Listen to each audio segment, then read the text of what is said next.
Hello everyone. Standard 12th में account में last video में हमने कॉल्स इन एडवांस किसे कहते हैं उसके बारे में देखा था। आज के इस वीडियो में हम शेयर प्रीमियम किसे कहते हैं उसकी थियरी और उसके साथ साथ एक उसका प्रैक्टिकल्स हम यहाँ पे करेंगे। So let's get start. तो सबसे पहले हम प्रीमियम किसे कहते हैं वो देखते हैं। When the company has good reputation in market, has high profitability and internal external factors are favourable, and also if company has already issued share in past and market price of its share was more than the face value of shares, then the company issues shares as price more than its face value or nominal values.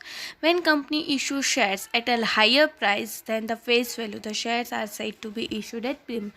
अब normally अगर कोई company ऐसी कि जो well reputed share company है, उसकी profitability अच्छी, internal external factors अच्छे हैं, तब कंपनी उसकी जो फेस वैल्यू से ज़्यादा वैल्यूज़ के शेयर इशू करते हैं। मतलब कि सपोज 10 रुपीज़ के शेयर है तो वो 10 रुपीज़ के बदले 15 रुपीज़ में वो शेयर्स इशू करते, तो that is called a share issued at premium.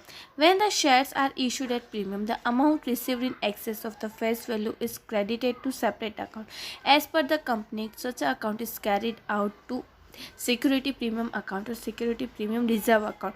कि जब भी इस तरह के शेयर्स मंगाए जाते हैं तब एक अलग ही सेपरेट अकाउंट बनाया जाता है जिसे हम सिक्योरिटी प्रीमियम अकाउंट या सिक्योरिटी प्रीमियम रिजर्व अकाउंट कहते हैं। और जब भी हम सिक्योरिटी प्रीमियम अकाउंट बनाएंगे तब यहाँ पे फॉलोइंग इन्फॉर्मेशन जो दी गई है वो हमें ध्यान में लेनी पड़ती है कि the amount of the share can be called among the share application at the time of share allotment और एट द एप्लीकेशन अलॉटमेंट और at the time of share call separately और ऑल टुगेदर। कि जब भी हम इस तरह के प्रीमियम के अमाउंट मंगवाते हैं वो शेयर एप्लीकेशन के टाइम पे या अलॉटमेंट के टाइम पे या कोई भी शेयर कॉल के अकाउंट में मंगवानी चाहिए और वो जो अमाउंट है सेपरेट करना है।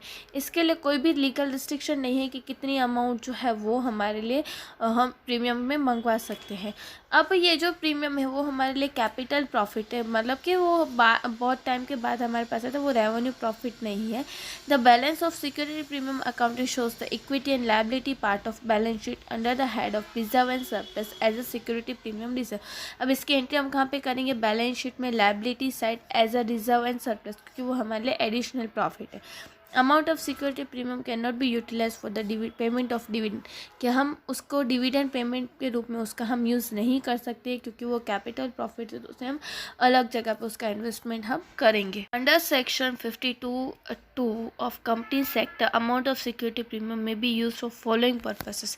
कि यहाँ पे आप सिक्योरिटी प्रीमियम जो है वो हमने देखा कि उसको हम रिजर्व एंड सरप्लस में एंट्री करते हैं, तो उसको हम उसकी एंट्री हम किस तरह, मतलब कि वो किस तरह से हम उसको यूज़ कर सकते हैं। तो हमारे प्रिलिमिनरी एक्सपेंस है उसे राइट ऑफ करने के लिए, या हमने डिस्काउंट दिया हो जब भी हम शेयर इशू करते हैं, या कमीशन हो या उसका रिलेटेड जो भी एक्सपेंस होता है वो पेड अप करने के लिए, या हम उसको बोनस शेयर, अगर कंपनी के जो शेयर होल्डर्स उसे हम बोनस शेयर के रूप में पेमेंट कर सकते हैं। जो हमारे रिडीमेबल प्रेफरेंस शेयर्स हो उसे हम प्रीमियम के रूप में रिडीम करते हैं उसके लिए कर सकते हैं, या तो फिर वो शेयर को अगेन हम बायबैक के फॉर्म में, कि वो कंपनी खुद ही के शेयर्स परचेस करने के रूप में भी उसका यूज़ कर सकती है। इस तरह से कंपनी जो है वो सिक्योरिटी प्रीमियम का यूज़ करती है।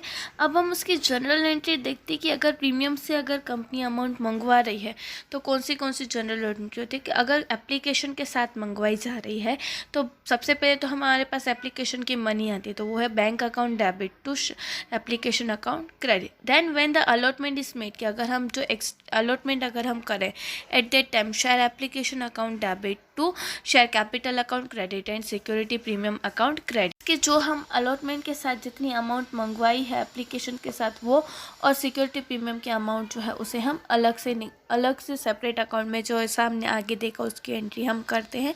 देन अगर हम अलॉटमेंट के टाइम पे मंगवा रहे हैं तो सबसे पहले तो जैसा कि पता है कि हम अलॉटमेंट की मनी मंगवाते हैं, तो वो क्या होगा? Share allotment account debit to share capital account और to security premium account credit. और जब अलॉटमेंट की मनी हमारे पास आ जाती है तो bank account debit to share allotment account credit. इस तरह से अलॉटमेंट के टाइम पे स्टार्टिंग पे हमारे पास प्रीमियम के अमाउंट जो है वो हम मंगवा लेते हैं। देन अब अगर हम कॉल्स के रूप में फर्स्ट कॉल में या सेकंड कॉल में अगर हम अमाउंट मंगवाते हैं, तो जब हम अमाउंट मंगवाते हैं उसी के साथ ही हम प्रीमियम के अमाउंट सेपरेट कर देंगे। तो share call account debit to share capital account credit to security premium account credit. And then हमारे पास वो अमाउंट आ जाती है, then bank account debit to share call account credit. तो इस तरह से यहाँ पे हम सारी एंट्रीज करते हैं। अब हम इसको एक प्रैक्टिकल सम जो है वो देखते हैं, ताकि आपको ये जो कॉन्सेप्ट है वो ज़्यादा इजीली समझ में आ सके। तो यहाँ पे हम एक्सरसाइज का सम नंबर 9 जो है वो करेंगे। Nanavati limited of Junagadh 3 lakh issues equity share of 10 rupees each at premium 5 rupees per share. Amount was called up as under. On application 4 rupees per share, that means कि एप्लीकेशन के time पे हम premium नहीं मंगवा रहे हैं। और allotment के टाइम पे हम इंक्लूडिंग प्रीमियम, मतलब कि 8 रुपीज़ अलॉटमेंट के रुपीज़ है, तो उसमें से 5 रुपीज़ जो है वो प्रीमियम के हो गए, तो अलॉटमेंट की मनी कितनी हुई 3 rupees. And then on the final call is 3 rupees. Company received application for 3,50,000 shares. Excess application were rejected and money paid thereon was refunded to applicant. All the sums were due were received in full except allotment and final call on 3,000 equity shares by Ishira. अब यहाँ पे 3,000 shares के ऊपर final call के अलावा सारी amount जो है वो हमें मिल गई है। Pass general entries for the following transactions. अब इसके लिए हमें यहाँ पे जनरल एंट्रीज जो है वो करनी है, तब हम वो करते हैं। तो सबसे पहले यहाँ पे हम, जैसा कि आपको पता है कि हम कैलकुलेशन जो है वो करके रखते हैं, कि ताकि हमें इजीली हमें पता चले कि हम एप्लीकेशन के टाइम पे कितनी अमाउंट मंगवा रहे हैं, अलॉटमेंट के टाइम पे और फाइनल कॉल के टाइम पे। तो सबसे पहले हमें ऑन एप्लीकेशन, अब यहाँ पे आपको शेयर्स जो है वो कितने इशू करने हैं, कंपनी जो है वो 3 लाख शेयर्स इशू कर रही है और एप्लीकेशन के टाइम पे 4 रुपीज़ मंगवा रही है। बट कंपनी के पास कितनी जो एप्लीकेशन आई है 3,50,000 और पर शेयर रुपीज़ मिले हैं 4। दैट मीन्स कि यहाँ पे एप्लीकेशन के टाइम पे अमाउंट मिली है 14 लाख, बट हमें यहाँ पे खाली एक्सेप्ट कितनी करनी है 3 लाख। दैट मीन्स कि बाकी के 50,000 क्या करने पड़ेंगे हमें यहाँ पे refund. That means 50,000 into 4, 2 lakh rupees जो है वो हम यहाँ पे रिफंड कर देंगे। तो बाकी के 12 लाख क्या होंगे, वो शेयर कैपिटल के अकाउंट में ट्रांसफ़र हो जाएंगे। ये हुई हमारी अलॉटमेंट की एप्लीकेशन की एंट्री। अब हम अलॉटमेंट के टाइम पे किस तरह से एंट्री करेंगे वो देखते हैं। अलॉटमेंट के टाइम पे हम यहाँ पे प्रीमियम, मतलब यहाँ पे एक्चुअल में अलॉटमेंट के टाइम पे हम 8 रुपीज़ मंगवा रहे हैं और यहाँ पे कंपनी जो है वो 5 रुपीज़ प्रीमियम से इशू करे। दैट मीन्स 8 रुपीज़ में से अगर 5 रुपीज़ प्रीमियम के हो तो बाकी के 3 रुपीज़ क्या हुए, कंपनी की अलॉटमेंट मनी। दैट मीन्स सबसे पहले ये जो 3 लाख के ऊपर 3 rupees, that means 9 lakh rupees जो है वो अलॉटमेंट अमाउंट है, वो जो शेयर कैपिटल में ट्रांसफ़र होगी। और बाकी के जो 5 रुपीज़ है वो क्या हुए हमारे लिए सिक्योरिटी प्रीमियम, तो वो एक सिक्योरिटी प्रीमियम के सेपरेट अकाउंट में। दैट मीन्स कि 3 लाख इंटू 5, 15 लाख जो है वो सिक्योरिटी प्रीमियम अकाउंट में सेपरेट ट्रांसफ़र होंगे। दैट मीन्स कि हमारे यहाँ पे अलॉटमेंट के टाइम पे हमें यहाँ पे 24 लाख रुपीज़ मिल रहे हैं। इस तरह से हुआ। अब हम यहाँ पे फर्स्ट कॉल के टाइम पे अमाउंट जो है वो कितनी आनी चाहिए, 3 लाख शेयर्स हैं और 3 रुपीज़ पर share. That means 9 lakh rupees यहाँ पे अलॉटमेंट के टाइम पे आनी चाहिए। बट यहाँ पे आपको लिखा हुआ है कि इशिरा के 3,000 शेयर्स के ऊपर, दैट मीन्स कि 3,000 शेयर्स पर share 3 rupees, that means 9,000 rupees जो है वो हमें नहीं मिल रहे। तो वो हमारे लिए यहाँ पे क्या होंगे, कॉल्स इन, यहाँ पे हमारे लिए वो होंगे calls in eras. That means कि यहाँ पे हमें अमाउंट कितनी मिलेगी, खाली 8,91,000। तो इस तरह से यहाँ पे हमने सारी जो एंट्रीज मतलब कि कैलकुलेशन कर ली, ताकि हमें इजीली पता चले कि हमें सम कैसे करना है। अब हम इसकी जनरल एंट्री जो है वो करते हैं। तो फर्स्ट जनरल एंट्री तो आपको पता ही है कि हम एप्लीकेशन की करते हैं। तो सबसे पहले यहाँ पे हम लिखेंगे bank account debit 14 lakh to share application account credit 14 lakh.